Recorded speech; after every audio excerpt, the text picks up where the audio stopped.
Welcome to The Explainer. Today, we're diving into a wonderful little tale of divine intervention that honestly plays out more like a celestial heist movie. So, have you ever wondered about that? What happens when the gods themselves have to get a little creative with the rules? Well, this charming piece of modern folklore is all about that very question.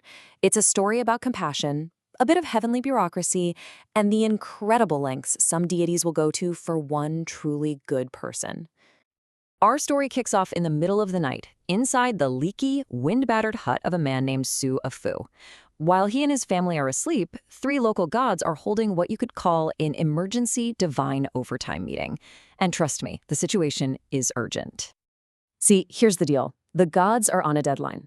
The yearly blessing quota is about to close, and they desperately want to help the kind-hearted but incredibly poor Su-Afu. The problem, heavenly law is crystal clear. You cannot just give gold to mortals. If you do, you'll have the thunder god himself knocking on your door. Talk about high stakes. All right, let's meet the crew for this heist. First up, we have Jijiju, the house spirit. Think of him as the energetic lookout. He's the one who called this emergency meeting in the first place, and he's the one who's most connected to the family's daily struggles. Then you've got Tootie Gong, the local land god. Now, he's the cautious veteran of the group. He's been around, he knows the risks of breaking heavenly law, but you can tell his heart absolutely aches for this family. And finally, we have Tootie Po, the land god's wife. And let me tell you, while the other two are worrying, she's got this quiet confidence about her. She is, without a doubt, the brilliant mastermind of this entire operation, the one who sees a way forward when everyone else just sees a dead end. So this is the big question, right? How do you help someone without technically breaking the rules? Well, this is where Tootie Po's genius really kicks in. She realizes they can't give Su-Afu wealth, but maybe, just maybe, they can help him find something. And this right here is the absolute brilliance of her plan. She's found the perfect legal gray area. They won't be giving Su-Afu anything directly. Nope. They'll just be, facilitating the return of some lost property. The secret is finding property that doesn't technically have a rightful owner. And wouldn't you know it, she has the perfect target. Turns out, decades ago, the ancestor of a rich family in town stole a whole jar of silver. Because it's ill-gotten wealth, it's not even registered in the heavenly books. It's spiritually ownerless, unclaimed treasure, just sitting there waiting for a new worthy owner. Okay, so the target has been identified and the loophole has been confirmed.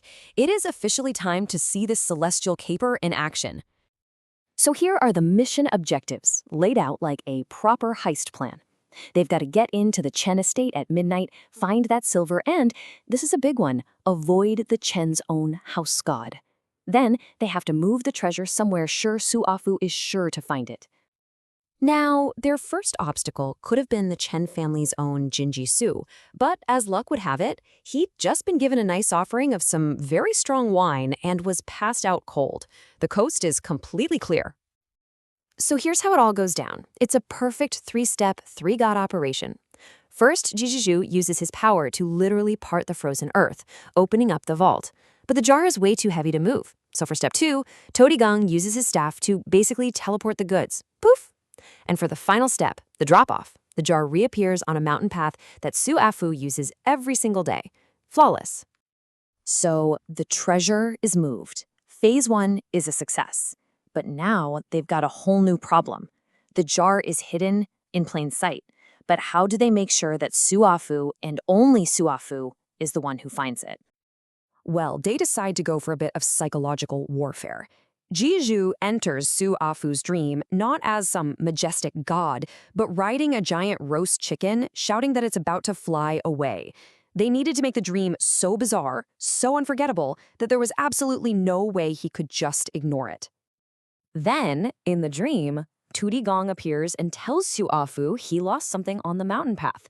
But when Su-Afu, being an honest guy, says, no, I didn't, Tootie Gong kind of has to break character. He gets all frustrated and basically yells, "Listen, I said you lost it, so you lost it.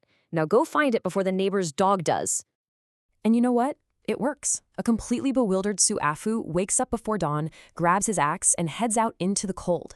and high up on the rafters of his hut, invisible to him, the three gods watch him go, and they reflect on what they've just done. And it's Tutti Poo, the strategist, who voices the mission's single biggest risk. People change when they get money, she says.